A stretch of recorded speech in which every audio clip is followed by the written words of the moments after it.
Spiral Dial. Sci-fi with a soundscape.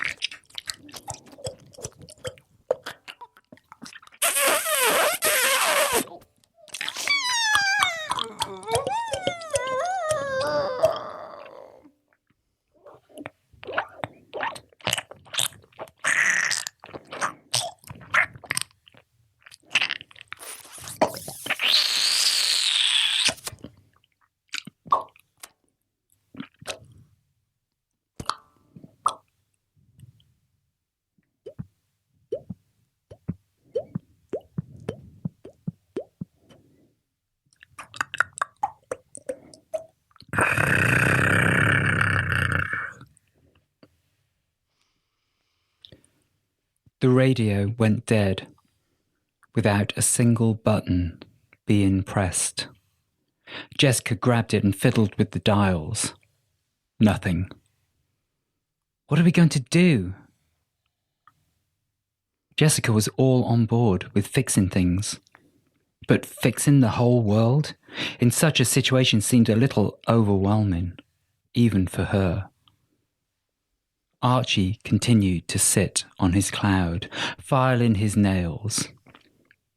Do? I don't intend to do anything. You heard her. She's going to wipe the universe clean. We have to do something. That's where you're wrong, darling. You see, I'm middle management now, and one thing middle managers don't do is do. What they do is delegate. Delegate, Jessica said. Archie raised one hand to his forehead, directing his gaze around the full 360 degrees, while executing a bizarre, circular, yogic maneuver involving his feet coming extremely close to his lips. His eyes finally settled on Jessica. I've thoroughly considered all of the options and, well, congratulations, darling. You got the job.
I didn't apply for any job. I think you'll find that in page 110 of your contract, it states in paragraph E that you may be reassigned to any role or duties necessary during the course of your voyage. Contract. Jessica's heart sank, recalling the spiral-bound desk and the thick pages of heartless bureaucracy she had signed in a moment of weakness. But aren't we past all that? I'm sure it doesn't apply now I've left the ship. Oh no, darling. Firstly, we have only left the ship in a manner of speaking. You see, I've been promoted. Promoted by none other than God herself. Or as I prefer to call her, Granny. Technically, this is now an official Spiral Dial field excursion. I'm now your boss's boss. In fact, I'm your boss's boss's boss, or something like that. but my job is to sit here and pontificate while you save the world. Was this post advertised? Last thing I remember, we were all floating up from Skull Island. I'm pretty sure you're in breach of some form of employment law. Simply doesn't apply in heaven, darling.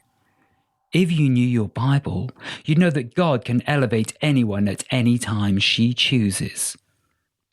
Of course, some of those chosen are more on the reluctant side. Look at Moses, never stopped moaning from start to finish about his responsibilities for all those quarrelsome people.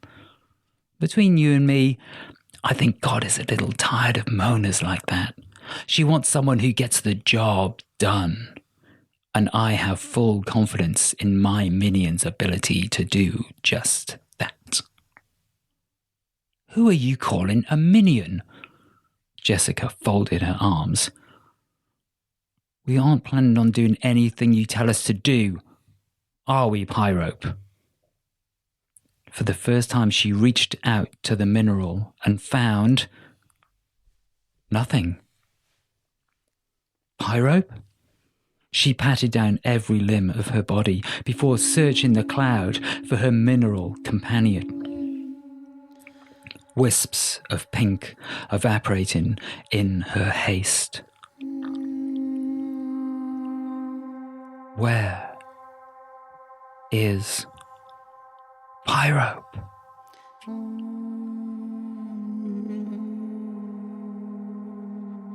Calm down, darling.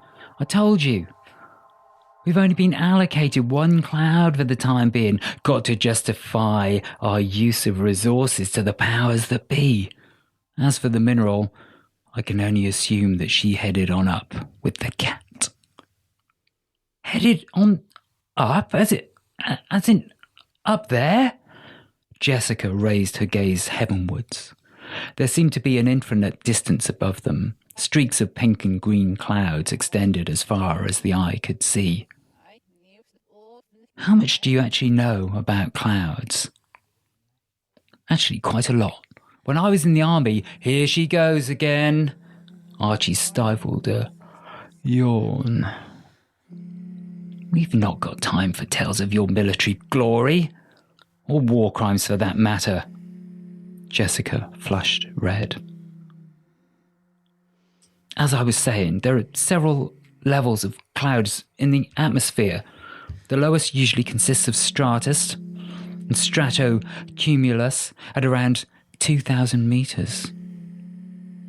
Mid-level clouds, like altostratus and altocumulus, can form between 2,000 and 7,000 meters. The really high ones are the cirrus clouds. They can go from 5,000 to 14,000 meters. I think technically, after that, you're in space. Heaven rather than space in this context.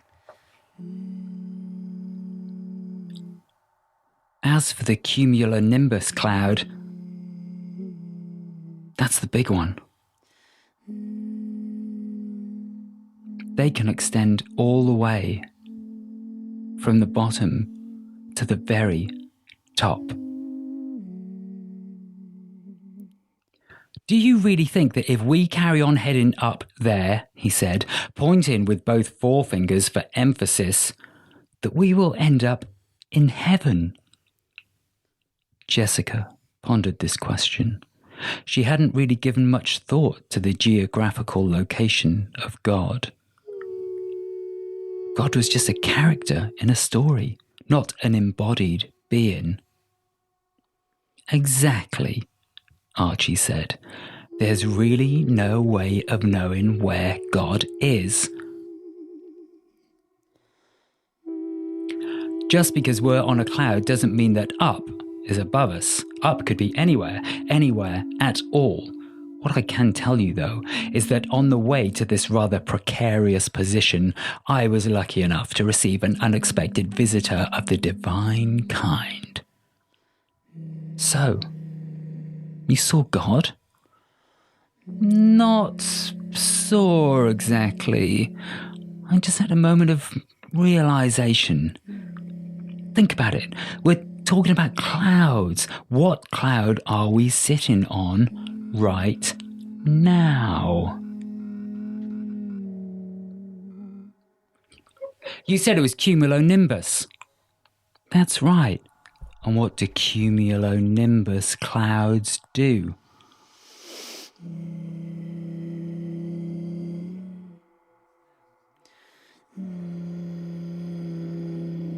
They form enormous pillars. They can rise thousands of meters into the sky. Wait a minute. Jessica pondered this for a moment. It was true that God had been known for appearing in cloud pillar form. On the other hand, on those occasions, something rather more polished and thought-provoking had been delivered in terms of content. You can't really compare Thou Shalt Not Kill to musings on when to take one's cat out for a walk. Jessica looked down again, into the pink fluff supporting them. It didn't seem very divine. On the other hand, it seemed a little too pink for the average cloud. Are you saying that we are sitting on God? Archie burst out into his characteristic snuffle. Perfecto, darling, you are absolutely right. Not only are we sitting on a cloud, if I'm right, we are sitting on Granny herself. Imagine that. Every time I've farted since, I've not been able to keep a straight face. Well, that's all very well, Archie, but the fact remains that Finn and Pyrope have both vanished. They're being held hostage. Does a benevolent God allow something like that to happen? Don't be so melodramatic, darling. You heard Finn on the radio. He's got God wrapped up in his tail like a tight knot. There's really nothing to worry about here. It's down there that we have problems. You just heard the woman. She wants results. So get started. How am I even meant to get started on such an enormous task? It's simple, darling. You start with an audit.